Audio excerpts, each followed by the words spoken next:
asalaamaaleykum wa rahmatullah mbokku internet yuy suivre le Dakar Wa 221 dal leen ak jàmm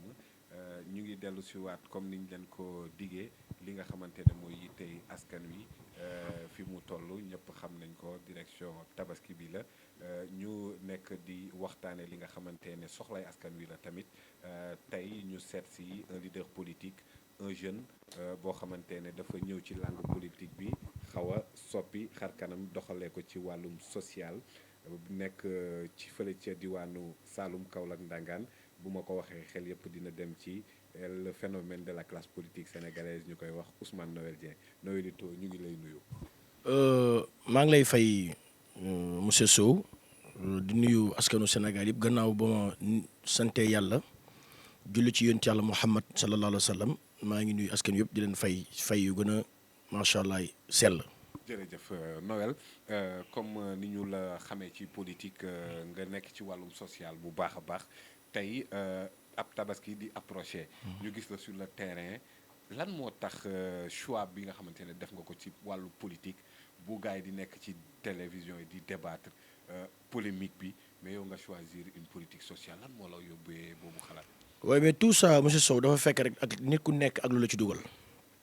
am na ñoo xam ne dañuy def politique pour dundee. politique am ci dara ut ay marché wala fexe ba njiiti réew mi gis la jàppale la wala nga appartenance ki laa faral xaw ma ut ci dara après dem nit duggee ci politique pour leneen man nag ba may dugg ci politique dama dugg ci politique pour jaamu yàlla te li may wax nii xam naa ne yàlla kenn du ko sosal dama dugg ci politique pour jaamu yàlla dama dugg ci politique parce que ne politique c'est l'art de bien gérer la cité ma bokk ci cité bi man a nag bi fi muy dee naa fexe ba bokk ci pour xeex ak sama cité. cité yi nag dama ko jàppee fépp cité bi jàppee ma ko Kaolack kese jàppee ma ko ci quartier bi mais dama ko jàppee Sénégal dama ko jàppee toute la jeunesse sénégalaise et donc je dis que je suis jeune et ma tey jàppee sama bopp ne je suis toujours le défenseur de la jeunesse sénégalaise donc lépp li nga xam ne xéwal la lépp li nga xam ne lu jëm si askan wi dama koy xeex pour mu jóge ci nag bi ñëw yegg si askan wi ba tax nag ma choisir ba ma ñëwee dugg ci politique rek ma choisir na politique. waaye politique sociale et qui dit social dit développement social c'est dafa large nag dafa rëy moo tax sa social partout moo waral ñu choisir ko ñëw am dimbale te yàlla rek tax. dafa large ni nga ko waxee mais dafa diis tamit. parce que Sénégal ñun xam nañ ne dañoo bokk ci pays tiers monde mu bëri ay difficultés fépp boo sànjaafoo lu ni mel est-ce que yenn saa yi tamit doo ci dem ba mu lay jural yenn coono yi. ndax tamit fii fépp ay metti ci luy baax la amul ruq bu sedd est-ce que loolu noonu dékku bi ngeen ko war a dékku ndax du dem ba metti ci yéen tamit. mais bien sûr mosoo gis ku liggéeyal yàlla moom mu yomb amul lu yomb amul mosoo gis ne damaa jël ba maa ngi wax keroog ci sama mbir nan la yoonu baax boo su xasee ba jël rek yaa ngi jëm ci coono ndaxte dara yomb lekk bi ngay lekk sax jël ceeb bu jël doo ko dànk du ko dugal sa biir bi sax yomb tout est difficile waaye nag yàlla mooy mbir mi. da nga jël delloo ko waaj nga xam ne li ngay defar ñi koy jëfal lépp yàlla la moom kam-kam beeg lépp yàlla moo ko wax boo ko jëlee teg ci loxo yàlla ci gars yi day diis day def aftalu ci yow te yàlla yu jaar yi yàlla yor poste yi yàlla yor alal gi yàlla yor lépp den na ko nag man damaa bëgg dëkk sa lantinoor waaye yàlla nag moom yàlla am fula la am fayda la boo bëggee nekk lantinoor waaye saa boo soxlaa laaj yàlla boo amee jox yàlla defal yàlla kon loolu tamit est-ce que parfois du jur ay frustration ndax dëkk bu xaw a metti la ñu ne yan saa yi ngay jóg di def jublu ci lu baax nit ñi di interpréter neneen est-ce que yooyu du dem ba yan saa yi ci surtout réseaux sociaux yi dem ba décourager waaw. waaw xam nga ma faral di leen ko wax ne man je suis l'homme le plus vacciné du monde man je suis vacciné dama dara mënuma dindi ci li ma ne parce que dama xam ne li ma ne mooy dëgg xaqu dama xam ne ndimbal mooy dëgg dama xam ne yoonu mbaax boo ko jëlee paq-paq yi commencé na dañ ma teel a préparé macha allah ma teel a xam yoon teel a yaru man kese nekk nañ ko ànd ak yàlla mos lu metti xam franchement jafe-jafe dama ko dund xam bëgg a def te mënoo def li muy jariñ loolu ma ñem ko par yàlla préparé ma ci loolu ba pare nag am lu ma roof li ma roof ci wërsëg man nag wërsëg bi ma roof yow yàlla yaa ma ko jox te li tax nga jox ma ko du jaamu ji wala jaamu du dara dama ko jox xañ ko sama morom te xañ sama morom bi nga xañ boo de man tamit gënuma de waaye da nga ko def yaa xam ne la ko def man nag daa la delloo jukkal yow yàlla parce que mënu ma la wooral ba woor gi ba delloo la mu jukkal mënu ma la julli ba delloo la jukkal mais li ma mën mooy xam naa ne jaamu yàlla moom chaque moom leen moom dinaa jaamu yàlla ci jaamu yàlla yi waaye loolu nag ki nga xam ne du cëram su fekkee yow na moom jaral na ko ba mu yàqu loolu dala jaral ba mu baax moom cëram mooy diñat la cëram mooy saaga la ne li ngay def nangam te yow li ngay def ki nga koy defal mi ngi lay gën a yokk nga xam ne ko yàlla nga ànd ak yow ndax yàlla ko am fula la mënoo nekk depuis 6 ans nga naan yàlla damay defal jaamiti yàlla ku la koy jox wërsëg yàllaa ko yor nit bu yoroon wërsëg arrêté na ko nit bu yoroon bakkan arrêté na ko mais li may defal jaam yàlla ma koy jox su fekkoon ne baaxul su fekkoon li may def yàlla reconnaître ko yàlla arrêté na ko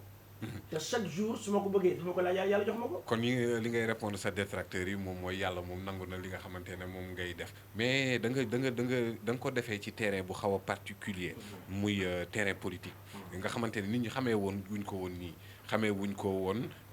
du ay attaque ndax du ay débat contradictoire du ay envahir les plateaux de télévision mais yàlla daf la nattoo tamit nga dugg ci terrain bu xaw a compliqué mais duggee ko ci gox bu xaw a compliqué muy Kaolack responsable politique yi nekk fa di xëccoo ku nekk bëgg a am positionnement bu mu taxawee est-ce que Ousmane Noël dafa am lenn lu muy aspirer ba war a tax mu doxalee nii. non Kaolack moom ñoo gën a ñàkk chance Kaolack bu mu amee nitu yàlla yu baax noonu la amee politiciens yu bon doo bëgg ngeen jël ko bu baax te bu kenn dagg ba Ousmane Noël maa ko wax dama ne Kaolack moom amee nitu yàlla yu baax am Mawlana Cheikh al Islam radiallahu taala anhu am Abdou Hamid Kane radiallahu taala anhu am Serigne Bassirou Mbacké radiallahu taala anhu am Khalifatul Mouhamad Niass radiallahu taala anhu am Maalaji Abdoulaye Niass radiallahu taala anhu ñu baax ñoo ñëpp ak ñeneen ñu sant joxum pat jeg ak ñoo ñëpp nitu yàlla yu nekk fa ñu yàlla may chance ñu am nitu yu baax loolu ñu yàlla may malchance ñu am les politiciens les plus mauvais du monde. Ousmane. waaw je vous dis la vérité les politiciens les plus mauvais du monde se trouvent à Kaolack ñi nga xam ne ñoo gën a ñàkk ngor ci àdduna Kaolack amul chance politicien musul amul chance politicien ña fa am mooy c'est des politiciens. waaw je vous dis la vérité xam nga man li may wax dafa am li may wax nëbb ma ko te ñoom dama leen sonal li ma leen sonal mooy dama ñëw wala ne li ngeen nekk du dëgg da ngeen yàgg nax Kaolack waaye chaque jour même tête Kaolack moo nekk fi ñu doon région bu gën a reculé ci Sénégal moo nekk région bu gën a dellu ginnaaw Sénégal ñaata ay poste de responsabilité ñoo fa am kenn Kaolack mosut a changé si àdduna ñaata premier ministre ñoo fa jaar Kaolack mosut a changé ci àdduna ñaata homme politique ñoo fa am ci àdduna Kaolack mosut a changé si àdduna yaa ngi dégg. et donc bu ñu ñëwee tey dañu neexee léegi nañu am ñàkkal chance nag am ay dóorkatu marto léegi nag jógee nañ sax si intellectuel léegi Kaolack xeeb nañ intellectuel yi les technocrates yi nga xam ne ñoo fi nekkoon yàq seen der léegi nag ay dóorkatu marto la ñu yàlla nag. ñu fay marto noonu. mais dóorkatu marto yu gën a bon ci àdduna ñi nga xam ne tey ci ñi nga xam ne tey ci seen pexe bu juboon seen pexe bu juboon tey président Macky Sall du nekk président parce que en 2012 ñun ñoo taxawoon ne président Macky Sall fi dugg ñu dóor ko feneen. ñooñu ñana ñooy dóor ko waaw bëgguma tudd seen tur sax. ñu am mais tey ñoom ñoo taxaw ci wetam wala naka nga ko bëgg a expliquer. dama ne ñooñu dama tudd seen tur sax ñoom xam nañ ne ñemewuñu wax xam nañ ne ñoom ñi may wax ak ñoom laay waxal mais bëgguma tudd seen tur sax ñooy am tur dama la ay dóorkatu marto yu gën a mat nga xam ne yow quelqu'un kii dem ngay gën a da ngay laajte commune Kaolack yow marché Médina Baye baa ngi ñu jox la marché ah ñaata milliards la jox marché mënoo livrer marché ba léegi. kooku quoi yaa ngi dégg wala doo tudd xam ngeen ko kuñ jox marché Médina Baye la. ah Modou Diarra kon su ma gisee sax ñenn ñi ñu dëkk Médina Baye parce que du ma wax ñëpp de. parce que Médina Baye ay sang lañu. dëgg la ñoo suma Abdallah ay sang lañu su ma gisee ñenn ñi sax di ànd ak waaju yi ma def may jaaxal koo xam ne mënu la livrer marché bi ñu la jox marché bi nga xam ne pays bi nga xam ne Mawlana Cheikh l'Islam moo fi nekk Mawlana Cheikh l'Islam di international yow nga iñaane defar dëkkam ñu jox la fa marché ñu jox la ay milliards nga sàcc xaalis bi téew ko yaa ngi dégg lekk ko ah ba léegi mënoo livrer marché bi kooku ci bu ñu la joxee Kaolack xanaa mooy kon dañuy torox yow marché Médina Baye quartier la ci biir Kaolack dafa barkeel rek mais quartier yu ko ëpp Kaolack bëri na mais Médina Baye moo barkeel nag nitu yàlla moo fa tëdd mu barkeel ñu jox la marché Médina Baye marché bi nga xam ne rek ñaati milliards la ñuy jox ba dolli waat la encore ba léegi mënoo livrer marché bi yow nga ne kooku mën nga téye Kaolack jël suufu kawoon yi suñu maam yi nga xam ne ay néew doole ñoo nekk kawoon nga dem fexe di grain si yenn affaires yi ñàkk fayda ak complice ay maires yi fa nekk sàcc suuf yëpp jaay suuf yi yaa ngi dégg engrais yi ñu jël di ko jox pour lan maa ngi wax président Macky Sall di ko def alerte di attirer attention di wax béykat dinañ leen yërëm. mais dafa mel ni président demandé na audit foncier bi. di wax ne c'est ça il faut def audit foncier nañ wax nañu ñaan président Macky Sall engrais bi nañ ko jox béykat yi ñoo ko soxla engrais bi bu ñu ko jox benn dóorkatu matt. da nga jàpp ne yegsiwul ci ñoom. engrais bi béykat yi yegsiwul ci ñoom ay dóorkatu matt lañ koy jox des fois wala di ko jox ay sëriñ yoo xam ne franchement soxlawuñ ko nañ ko jox ñuy bay am na sëriñ yoo xam ne ñu ragal yàlla dañuy bay yaa ngi dégg nañ ko jox béykat yi su ñoo soxla engrais bi waaye ay dóorkatu matt yoo xam ne jox leen engrais bi ñu leen jaay ko def seen poche loolu nañ ko arrêté te Kaolack malchance boobu la am ay dóorkatu matt ñu bon ku jóg rek taxaw rumbaloo ne bokk naa loolu nag mosoon naa ko wax son excellence monsieur le président Macky Sall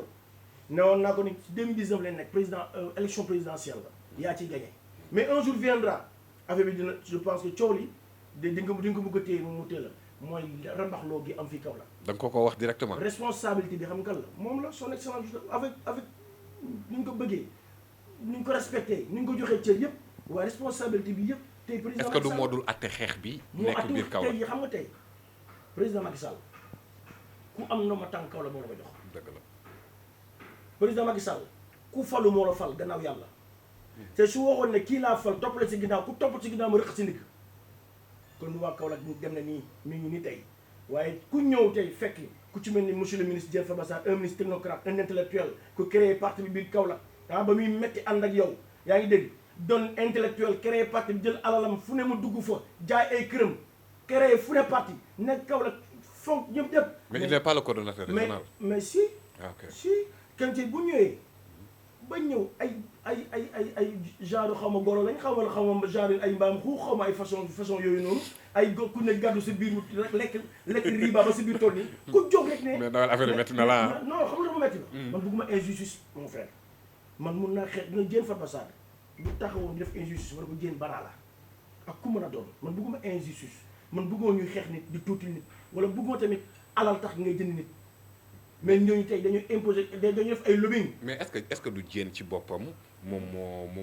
moo rasu moom moo dellu ginnaaw par rapport à la politique xam nga Diène xam nga Diène gor la xam nga un intellectuel bokkul ak dóorkatu marto Diène gor la dafa il a quelque chose dans sa tête yaa ngi dégg ba may ànd ak Macky Sall xam na ko bu baax président Macky Sall xam ni kii gor la kon bu demee ba affaire lëndëm ba léegi xameetuñ gor ñeeg jaam yi ba léegi xameetuñ nit ñi ak mbaabu xuuxee ñu dem ba ràññeetu leen jëndee roccee gi nag taxaw xaar bàyyi leen nag son jeune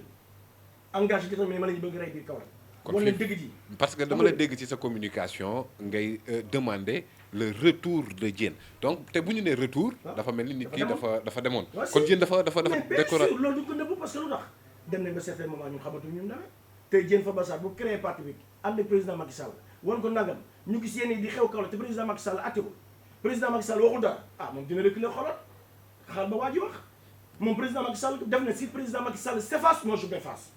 waaw man je travaille pour le président Macky Sall. donc est-ce que Diène a des ambitions politiques alors. mais Diène ambition politique yi moom ëpp na. Diène c'est de l'or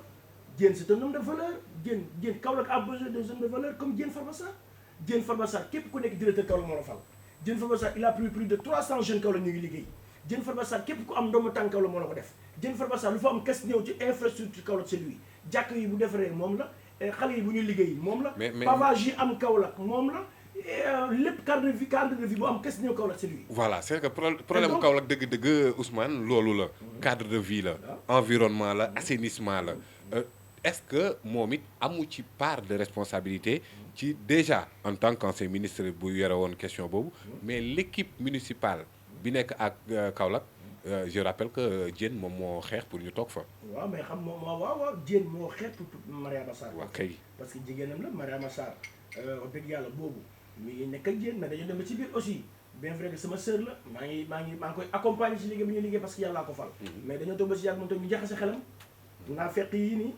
lobbying yi ñu bon ñi jaxase xelam ba jëmoon ko dugal ci complot ak Diène ak complot pour bàyyi Diène waaye dem na ba ci biir gis dëgg ji génn ci loolu Mariama Sarr Mariama Sarr dem na ba ci biir gis dëgg ji te xam ne ñi ay naa fekk lañ mu ba leen teg leen ni tege nag pour ànd ak Diène Farba Sarr liggéey donc loolu yëpp ñu ko def mooy. est-ce que mën nañ xalaat ne Kaolack am une cohésion nationale régionale ñi nga xamante ne ñoom ñooy responsable yëpp booloo pour l'intérêt supérieur de Kaolack est-ce que loolu mën nañ koo yaakaar. duñ ko def ñoom xam nga ñun ñu dëkkee Kaolack dunduwuñ soxlawuñ Kaolack soxlawuñ defar Kaolack seen poche lañ soxla duñ ko def parce que bu fekkee man tey man Ousmane Noël pare naa xam nga maa mën Kaolack je suis le patron de Kaolack. ah bon barke alxuraan man je suis le patron de Kaolack man maa fi ëpp mbooloo la jeunesse c'est la puissance et toute la jeunesse kaolackoise est derrière moi maa leen ëpp mbooloo man maay oote téléphone 2 jours oote téléphone damay def meeting gars yi ñëw leen Ousmane Noël oote na mu fees del ba feesal stade. feesal lépp dafa nank Noël est-ce que loolu du social bi tamit. kii bi ba léegi loolu andi gars yi wala tamit gis nañ damay sànni xeer sa patron sax président Macky Sall ci transfert d'électeurs yi distribuer weccet yeeg. du loolu andi sans une conviction. dama ne ku ëmb sa sànkal ëmb sa kersa su fekkee ni da ngaa def dara ci réew mi foo ko amul la su fekkee ni da nga koy dimbale ci dimbalukaay bi mu yàgg laa soxla gis la foo ko ooy moo la da nga am da nga marqué sa empreinte am loo fa def ba dugg ci xolu jaam yi yàlla suñu borom moo ne ku gën ci yéen mooy ku gën ci jaam yi su fekkee da nga yàgg gën ci jaam yi gaaw si seen soxla mën leen boobu foo ooy ñu uy la ñi kan moom leen looloo waral ba soo jëlee sa téléphone ne man soo gisee may wax nii dama am lu ma def Kaolack mais ñëw ma rek di wal ne man dama gentleman la sama chemise bu rafet sama costume bu rafet ñu bëgg ma déedéet dama ñëw liggéey pendant 6 ans nekk ci terrain bi man c'est la base man je suis pas là pour nekk occuper ay réseaux sociaux toog di wax wala écouter plateau télévision yi man c'est la base léegi nag dóorkati matt yi xam nga ñuy def dem fay ay convention et site internet kenn du leen xas yaa ngi dégg ñuy bind si ñoom waaye nag bés bu président Macky Sall tegee bëtam ci loolu mooy doon loxoom ci ëtt dina xam ne la base c'est nous la base c'est Ousmane Noël la base c'est Diène Farba Sarr. mais yow ak Diène Farba Sarr duo la d'accord mais est-ce que c'est suffisant pour que ngeen ne Kaolack ñun ñoo yor la majorité parce que tamit Mariama am na mbooloo ñeneen ñi am nañu mbooloo. est-ce que du loolu ngeen parce que le pouvoir en 2009 defoon na ko Kaolack ba perte kii bi foog na la base topp nañ leen et tout ba ñi nga xamante ne frustration yu bëri ba ay vote sanction yu ni mel am. waaw moo tax man la nag la base c'est moo xam moo tax man la boo jëlee Kaolack du mën a ñëpp mën nañu àndal ndax yonent yàlla Muhammad amuloon na amulo waaye dama ne 99,5% Kaolack waa sont avec moi te dama lay woon preuve waxuma ko pour sama bànneexu bakkan waxuma ko rek pour def buzz dama lay woon preuve dama nga dugg ci site internet bi duggul fu ne nga tapé Ousmane Noël nga xool samay mbir nga xool samay bagage man nag li ngay ñëwal barki dama laa def Kaolack sama yitte pendant 12 jours bëggoon nañ cee ñëw sax pendant 12 jours nga def Kaolack sama yitte dinañ ci ñëw ay nit ñëw di la ñëwal à chaque fois fi kat nga fi déplacé te doo ko jox 1000 francs wala 2000 francs est-ce que joxoo leen barki Seydina Mouhamed barki Cheikh Tidiane chaque jour dañuy ñëw chaque jour ñuy gën a fees sama bundu kër de ànd ak man engagement ak détermination la ñu ñëwee ak patriotisme c'est des patriotes ñëw pour ñu ànd liggéey Kaolack nangam man ñooñu la àndal man je suis aimé par ma population Kaolack. est-ce que amour boobu amour de conviction la maanaam ni nga wax nga ne ñoom dinañ ñëw sans dara nga jékki-jékki wootee wala nga bañ a wootee sax kër Ousmane Noël fees est-ce que ce n'est pas weccet bu ñu fa war a mën a am. wala dafa am parti. waaw dafa am parti boo xam ne man comme ça baa ngi dem tabaski. j'ai acheté des moutons amul xaj ak seen xooluma militant xooluma dara boobu. booy joxe amul critère. xaw ma militant jaamu yàlla bi laa wax. da ngay ñëw rek joxe sans xam. xaw ma militant jaamu yàlla bi laa wax gisuma militant ku ma gis ngay jaamu yàlla te yor ma jox mën naa xañ sama militant jox ñee nit ki mën nga bokk fee. yow da ngay jox ñu bokk ak yeneen parti opposition wala yeneen tendance ci biir kii bi. waa kër Ousmane Sonko duñ sénégalais. ok. waa kër Abdoulaye Wade duñu ay sénégalais. tigi. waa kër le maire l'ex-maire de Dakar la. Khalifa Sall duñu ay sénégalais. bokkuñu Sénégal. waaw duñu ay jullit. da nga leen di jox. barki yontu yàlla Muhammad ku ma ci dajal laa wax dis ma sa soxla su ma ko mënee faj ko parce que nous sommes tous des sénégalais. dafa am benn waay ju ma laaj. mu ne te naa la ko yeggee que TikTok bi da ngay segg soit ñi nga xamante ne xam nga ne politiquement yéen a ngi mais ku comme li ngay wax nii rek waa kër Ousmane Sonko Pastef ak yooyu mosuñu gis ñu may leen dara ci kii te pourtant dinañu bind message. est-ce que tri bi da nga koy hasard. foofu xam nga lan la bëgg woon.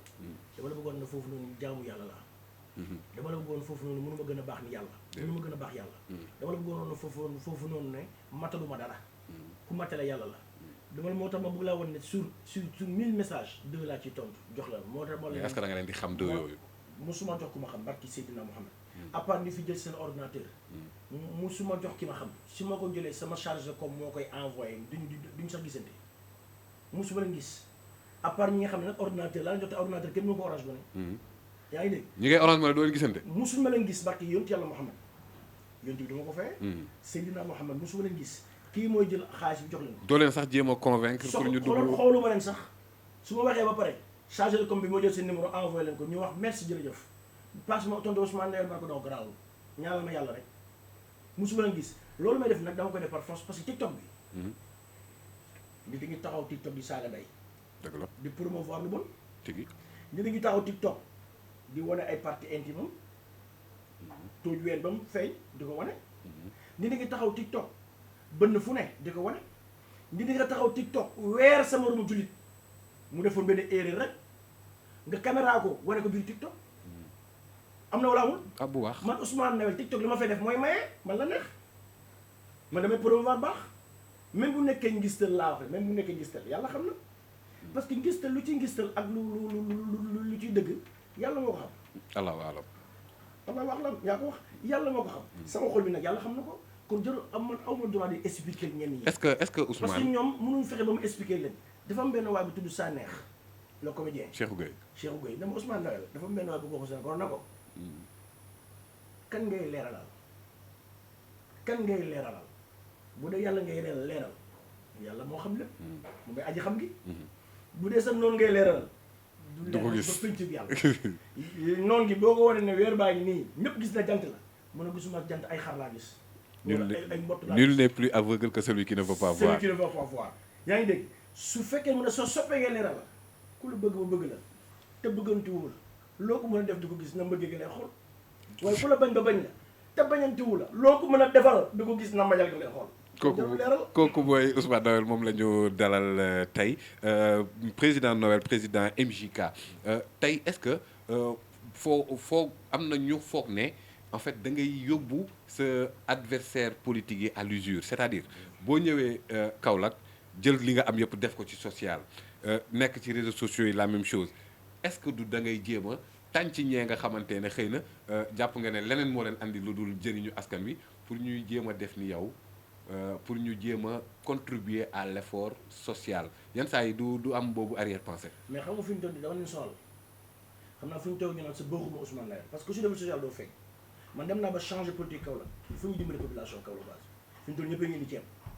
ñëpp a ngi indi xar tabaski par force. waaw ñëpp a ngi joxe financement par force. est-ce que sonaloo leen ñëpp a ngi tabax carré Jakarta par force parce que boo ko defee doo feeñ loolu laa ci bëggoon nag ñëpp di ma topp ndoor. waaw ñëpp di ma topp ndoor pour alal gi ñu sàcc ñoom alal gi ay marché yi ñu leen jox ñu sàcc ko dóor marto yi ñu dóor marto suufu jàmbur yi ñu sàcc ñu delluwaat ci askan wi rek barki yonent yàlla Muhammad ñun dañuy dimbali rek yàlla moo ñu tim ñun malgré nos béquilles financières ñu ngi góorgóorlu amul benn poste de responsabilité dañuy daw suba di daw ngoon ku ñu dimbale ñu dem dimbale Kaolack bu ñu neexoon dara obligé wuñu pour ñu def loolu noonu rien les oblige pour ñu dem jël suñu alal di ko jox jaamu yàlla yi mais dañ ko def pour jaamu yàlla dañ ko def pour wan askan wi ne ku ko ci deful bu ko topp mais fi ñu toll ñoom il faut ñu def social parce que ku ci def social doo feeñ ñu si ñàkk xorom moom gëmuñ seen boppam dem nañ bu yàgg rangé wu dem topp yi dóorkatu baax mais ñi ko amul tamit ba sonaloo leen tamit jàng ba pare intellectuel dem topp un analphabète man ci kaw laa ko gisee un intellectuel boo xam ne xam nga xamoo foo taxaw tey tey nga ànd ak Mimi Touré suba nga ànd ak Mariama Sarr gannaaw suba nga ànd ak nangam des prostituées politiques des bohèmes ah ñoo nekk Kaolack ñi nga xam ne gëmuñu dara ay vers de terre sa ñoo leen tane moo tax Kaolack lu ñu amee sëriñ su baax lañu amee politiciens yu bon c'est des politiciens. léegi yow def nga pratiquement 10 jours Kaolack ci benn opération boo tuddee Kaolack sama yitte nga dugg ci population bi def daanaka campagne électorale bu ma ko mënee tuddee noonu lan mooy finalité opération boobu woon lan moo taxoon nga jóg dem dugg ci dans les hameaux les plus reculés ci quartier Kaolack yëpp. am na yeneen i parti si kon Ousmane am na yenn ambition yu ñu waxagul ba tey. waaw mais ambition yu ñu wax pourtant Pape boo déggee yàgg naa la ko wax. man waxoon naa leen ne leen man Kaolack lépp luy développement Kaolack dama ciy bokk te bu ñu yàlla bu ñu sañee yàllaay fal. bu ñu sañoon dañuy nekk maire de Kaolack nekk maire de Kaolack pour lu yéene gu ñu am ci Kaolack mun ko dindi matal waaw ñun fexe ba Kaolack doon la région la plus belle la région la plus propre ah comme la Défense de Paris comme New York City ñun Kaolack boobu parce que am kenn sori nañ foofu waaw pourtant benn doomu Kaolack benn doomu Saloum benn doomu Kaolack moom rek moo def Kaolack chaque année mu jël àdduna yëpp dajale ko biir Kaolack maanaam moo laa benn doomu Saloum dama yaa wax de dama ne benn doomu Saloum dëgg la di doomu Kaolack ci àdduna bi yëpp moom rek mooy jël chaque année mu dajale àdduna bi yëpp biir Kaolack muy Mawlana Cheikh al Islam doomu Kaolack la dëgg la kon Kaolack dafa am njëriñ Kaolack Carrefour la Kaolack googu dama bëgg fas sama jom takk sama ndigg ba nekk maire Kaolack fexe def Kaolack comme la Défense de Paris parce que am naa ambition bi am naa yéene bi ci ginnaaw ministre Diène Farba Sarr ba tax na loolu moo tax ñu rey suñu bopp et donc am nañ ambition ñàkk am ambition mais loolu maanaam tamit nekk maire de Kaolack aussi heurtaluñu ba ne tey par force terewulaa nelaw daal terewuñu nelaw déedéet parce que c'est pas le plus important d'être maire de Kaolack c'est pas le plus important le plus important c'est le développement de Kaolack te nga nekk maire ou saa nga nekk maire mun nga bokk ci participer ci développement bu Kaolack mooy si li ñuy def nii yàlla nag moom fal bu dee war nañ ko fal kenn mu ci dara nit ñi Kaolack waaye ñu ñoo fal kenn Sénégalais yi mais Kaolack aussi dafa manqué projet de développement wax nga un intellectuel bu mel ni Diène Farba Sarr par exemple xëy na bu amoon une ambition affichée au niveau municipal xëy na dinañ doon am yaakaar ci ay grands projets parce que tamit nit kuy def ay projet la gis nañ Dakar First gis nañ yeneen est-ce que xoolal Dakar rek Dakar si kaw c'est Diène Farba les autoroutes à péage yi nga gis ay yi nga gis yëpp c'est Diène Farba mais moom est-ce que tamit parce que kenn mosu koo dégg mu waxi ambition pour Kaolack est-ce que dëgg-dëgg nekk na ci sillage bi nga xamante ne foofu nga nekk est-ce que nekkul benn dualité Ousmane Noël Dieng Diène Farba Sarr dualité boo xamante ne xëy na opposition de style la gën a doon kenn du ko dégg muy wax kenn du ko dégg gis ci biir population yi mu am nu mu kiiwee yow immersion ni nga imprégné woo opposition de style boobu noonu est-ce que gisoo ne tamit handicap la ci benn côté. mais dootu handicap mais gis nga barki démb la retour Diène Farba Sarr ak Kaolack. meeting dafa kay. meeting bu rëy rek am ko am lu ambition doo ko def. waaw meeting boo xam ne kenn mosu ko def ci àdduna mi nga xam ne si kii c'est le retour d'un grand lion xam nga kooku noonu c'est que Diène mënul wax Diène mi créé bu bind un combat pour la République fal président Macky Sall xam nga ne kenn ndax ko politique ci àdduna de. yaa ngi dégg mais dafa mën a maanaam Diène ñu ngi ko seqal moo tax mu jéppi leen daf ko seqal ay vauriens ay pauvres types. a-t-il été victime de ay trahison ak ay wor ak yu ni mel. si looloo ko découragé. si xam nga àdduna Diène nit kese la Diène du yàlla du yónent du xut bu zaman nit kese la su fekkee da nga jël Kaolack ku ci mel ni ay Mounirou Ly ku ci mel ni ay Idrissa Tall ku ci mel ni ay la jeunesse ñu bari. Ablaye Xuma mi barki dem borom biir boobu noonu Ablaye Xuma. waaw gërëm ñëw mais ana ñooñu les Mounirou Ly. ñooñu ñëpp Diène moo leen fal. Ablaye Xuma Diène a ko fal jox di ko fay salaire Diène a ko utal salaire moom di ko utal salaire di ko fay. yaa ngi dégg kon barki démb sax maa ngi gis mu toog gisuma ko sax dañ ma ko wax mu toog télévision na xamul Ousmane Noël ma ko wax dëgg la waaye ay mbokkam xam nañ ma du ma ko yegg fenn nag moom xamuma dëgg la wax waaye li ma xam ci moom moo bari yaa ngi dégg comme moom. maanaam bul kii foofu. non dama ko wax ne la moom bu ma woon sax tudd juróom. fexe naa ba tudd ko. mais dama ne moom ku gën a ñàkk jom ci àdduna mooy Ablaye Xuma. ku gën a soo déggee tubaab bi créé ay bohème c'est Ablaye Xuma soo déggee tubaab bi créé ay vers de terre c'est Ablaye Xuma soo déggee tubaab créé pauvre type moo pauvre type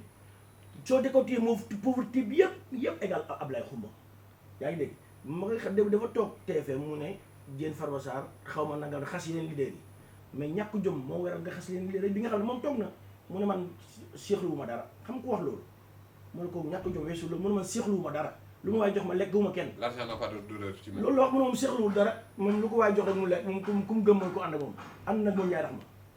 Ablaye Xuma bana ko fa ànd nag Mariama Sarr ànd nag ku ne yaa ngi dégg tey mu ko ñooñu c'est des prostituées politiques c'est pas des hommes de valeur ñooñu tey la Kaolack leen gis Kaolack ñu yëngu ci biir Kaolack moo tax may jooy ma am jooyu xol des hommes sans valeur Ablaye Xuma un pauvre type ventre comme ça riba lu mu nekkee bi riba la nga dugg si suñu sëriñ si di dugg ci suñu nangam kenn xamul foo jógee saleté un pauvre type un bohème. la mouvance présidentielle à Kaolack est infectée loolu nga ñu loolu la. très infecté très infecté léegi nag góor yi ñu bëgg di leen xas man je suis là sama bakkan laa ci teg de ñoom xam nañ du ma ragal ñoom xam nañ ñoom xam nañ ne ñeme du ma ragal maa ngi ci langue politique bi kenn mënu maa xoxotal barki Seydina Mohamed billahi lazi la ilaha huwa président Macky Sall si woo mu xam ko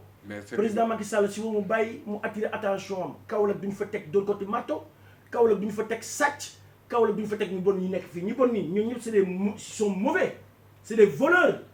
balaa ñu fa teg nit nañu leeral suufu Kawoon nañu leeral marché Medina Baye nañu leeral lépp lu ñu fa war a def yaa ngi dégg ku loxoom takk doo toog Kaolack ay sàcc duñu toog Kaolack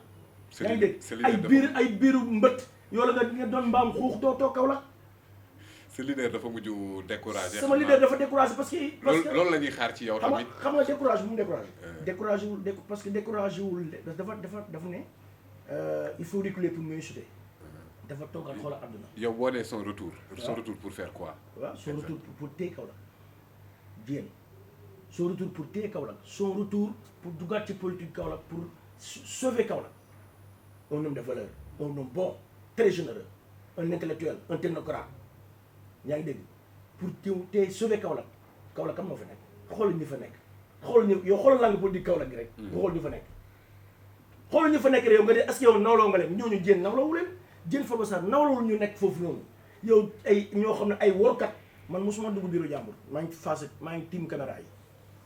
politiciens yi ñu nekk Kaolack mosul ma gis seen bureau maa leen ëpp fulla maa leen ëpp fayda je suis plus digne que vous ku ne jëm na ma jënd faalewu ma leen barki Cheikhou Tidiane kenn mosuma sa jox ñaari dërëm faalewu ma leen je suis avec Diène je suis loyal je serai toujours avec lui moom laa nekkal moom laa xam ku ma si mos a jox dërëm na ma génn wi li pande ma amul soxlawuma leen faaluma leen man je suis derrière Diène Farba parce que c'est pas ay kenn xamul la mooy tuddee Kaolack daal li ma ko mën a wax daal booy mooy sëriñ si yàlla ñu ko yàlla may ni ñu baaxee si nitu yàlla yi ñu ko yàlla may ni mu baaxee noonu leen bonee ay politiciens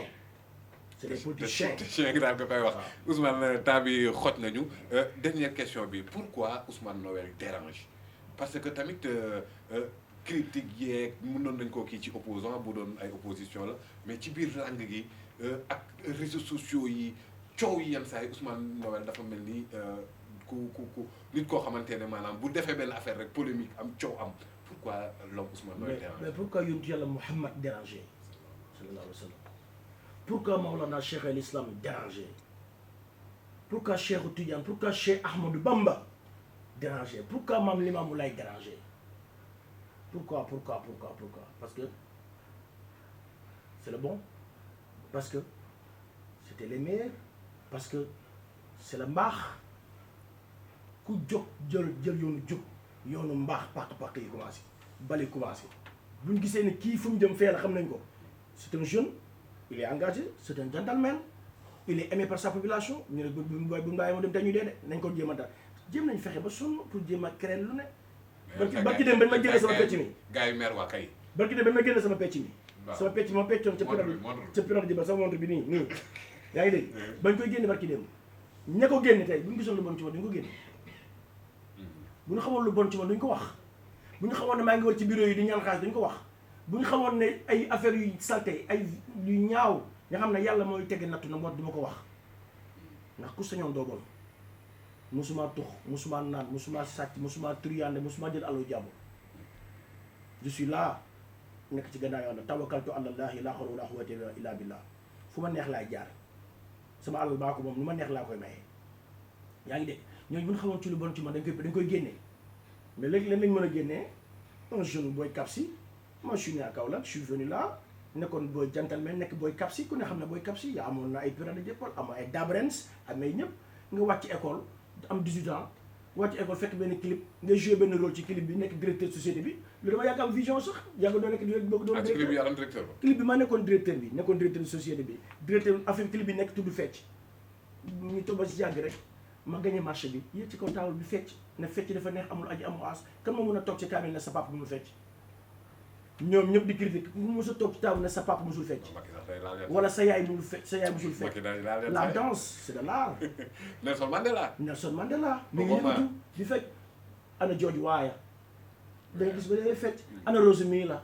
da nga gis dafay fecc c'est de l'art ñoom ñuy wax xamul ñu wax rek nañ jéem a démystifier image am rek waaye ku musul yow da may xas ba ne man fecc naa di loolu moo tax mu mais nekk. gars yi waxuñu ko ne sax da nga kontaan fecc wala dara mais dañoo jàppoon ne ci pirate de Dieuppeul. moo tax ma ne du ma ko wala wéy fecckat nga. parce que bu ma ko dindi xam nga tax day mel ni kon fecc baaxul day mel ni ki koy def di si gagné vie am waaw ana Pape Moussa Sonko ñuy fecc di yóbbu ay milliers de personnes à l'étranger di si yóbbu seen yaay fu ne ci àdduna di si gagné seen vie ah waa pirate de Dieuppeul ñu ko doon def nag ñoom di fekk di si teral seen waajur yi musuma nekk fecckat man je suis pas un danseur musuma nekk fecckat ci àdduna. Moussa bokk pirate. non man pirate samay grand lañu ñoom ñoo mag fuuf samay mag lañu dama ñëw dëkk seen koñ man neex leen bokk ci staff bi ma nekk seen boy mën a sañse loolu nag yàgg mën a sañse. waaw yii kon dafa yàgg ci yow. ay sañse man sañse ba may nekk sama biir yaay laa commencé sañse waaw. garaaw na di. dama bëggoon la sañse sama yëf la xaaruma ba nekk yi man sol lu rafet sama yëf la dama ko moom bu dee loolu moo tax seen xol yi di tàng ak yooyu noonu waaye nag nañ dem taal gaz toog ci parce que dinañ dee de parce que sol man sama yëf la dafa nekk sama sang barki Seydina moom su may nelaw sax damay sol su may nelaw sax loolu dafa yàlla dafa ma ko may don la ci man je m'habille trop bien macha allah c'est pas une question je suis en train de me glorifier ou bien damay vanter wu mais je m'habille trop bien macha allah loolu ba pare yàlla may ma si on homme de style lu ma neex lay dégagé loolu ne neexul nag loolu yëpp dañoo ci jaawab yàlla bi yàlla may na ko. amul yeneen clip yoo laal wala yeneen affaire yoo def balaa gars yi di ci ñëw. man su fekkoon feccikat bi su ma feccikat laa xanaa kon man sama promotion yëpp benn clip laa bëgg kon man wax dëgg yàlla feccikat yëpp sa carrière yëpp benn clip kon la. feccikat yëpp ak xool heure maa ci gën a dellu ginnaaw parce que man benn clip laa mos a gagné kon ak benn xool heure ak sama benn bi xam nga man xool boobu Youssou Ndour ko moom daa mel da nga ko Youssou Ndour laa bëgg. ah ci moom Youssou Ndour dàq way ci àdduna doo bëgg nga dagg ko di ko teg man maa ne Ousmane Nayel Youssou Ndour moo dàq way ci àdduna Youssou Ndour par 100 ans lay am ci réew bokkul ak waykat yi yëpp ñu gis ñu nekk fii yëpp Youssou Ndour su bàyyee way Sénégal ñàkk c'est le meilleur chanteur de tous les temps moom rek laa bëgg moom laa bëgg moo sama idole ci nit boo xam ne mentalement il est fort moo sama idole ci ku dul tontu moo sama idole ki nga xam ne liggéeykat la c'est un self-made man Youssou Ndour c'est un self-made man je l'aime trop bien yal na ko yàlla may gudd fan ak wér ne ko bul tontu dara yu joob rek. Diop sa kenn ci sa génération tamit jamono ji polémique mi ngi ci kawam muy Wally Seck nan nga gisee phénomène boobu situation boobu. ah mais man du ma seetlu lu ma xamul góor jigéen ab góor jigéen bu koy jiñ nit dafa bu nga xamoon kenn du ko jiñ nit parce que yàlla li mu ci wax dafa doy waar kon nit boo ko gisul mu def acte góor jigéen nga fekkee ko bëtt waroo ko jiñ te Wally Seck ni mag xam naa ndeyam xam baayam yaayam nag dafa bokk sax ak man. mu bokk ci fay bu baax fay bu sell fay bu jub te gis naa ko mu taxaw ne barki Seydina Mohamed laale wu ma ci barki Seydina Mohamed su ma laale yàlla ma yàlla weer ah Wally Seck dafa dof xam nga ko yónni yàlla Mohamed foo laa jaar gëm ko xam nga dama gëm ko dafa ne barki yónni yàlla Mohamed mu ci ma ci laalee barki yónni yàlla Mohamed bu dee laale naa ci yàlla ma yàlla weer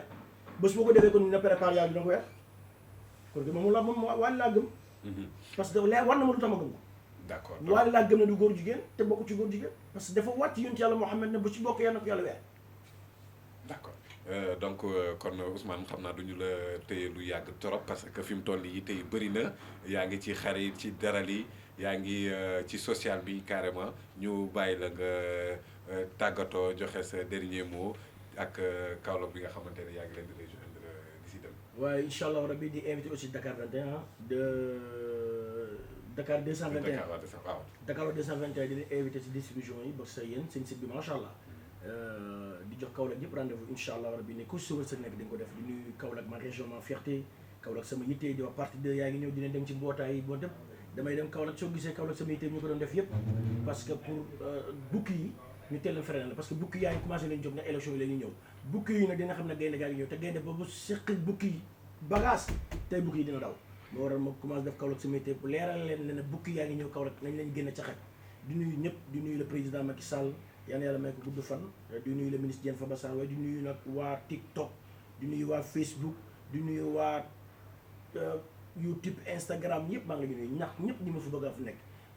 bien vrai que on peut pas être adoré ou aimé par tout le monde waaye nag ñu ci bari man dañ maa bëgg di ma fonk ña ma bañ aussi ah yal na yàlla dimbali li ngeen gis si man ba bañ ma bu dee teraanga la yal na yàlla may leen ko ba dootoo leen ma tal bu dee leneen la style la yal na yàlla may leen style ba dootoo leen ma tal bu dee li may defee la ndax yal na yàlla dimbali ngeen koy defee ba dootoo leen ma tal ndax mbañ moom seen cër la waaye man bañu ma kenn yéen ñi may wax ci ñuy ñaaw di ko créer di ko wax yàlla bu leen dara topp jéggalaalante rek tax ndaxte nit dina topp nit di ko wax lu ñaaw te fekk nit kooku nitu yàlla la nga jël tëflit bi wanaasu ko mu nekk cancer ci yow kon nañ moytu nit ñi kenn xamu leen yàlla mooy borom jaam yi nit dina toog si saalam mu nekk ko toog ak jabaram nga wax nit génn télé nga wax lu ñaaw te fekk li nga wax sa archive foo xamoo ci dara nga jël tëflit boobu wanaasu ko tëflit bi nekk cancer ci yow kon donc ñooñu nag man balaa ñuy am àq ngir man yow yàlla jéggal naa jaam yëpp ndax jaam yi yàlla moom te yàlla ma teral nag jërëjëf yàlla noonu la ko Cheikh Amadou Bamba Khadim Rassoul jàngale ir xam jami yel wara ba mu jekke woo noonam yëpp kon kooku la woon Ousmane Noël Dieng di leader politique fële ca Kaolack xam naa ne moom semaine bi dafa mel ni dafa xaw a am spécial Kaolack ndax ci direction tabaski bi ak social bi ñu ngi jëm après ak député bi nga xamante ne mi ngi ci Kaolack di Adji Bergane Kanouté moom it déclaré candidature am foofu du yomb kon noonu lañ ko nar a defee fii ba ci tabaski bi ña nga xamante ne ñu ngi yëngu ci social politique dinañ leen seeti dëkk leen suñu micro ñu wax ci li nga xamante ne mooy yittee askan wi ak askan boobu noonu moom moo nar a tranché le jour des élections wala beneen jour même bu dul nekkul candidat sax donc kon foog naa ne loolu moom mooy direction tabaski bi incha allah ñu leen di jox rendez-vous ci semaine prochaine jërë ngeen jëf.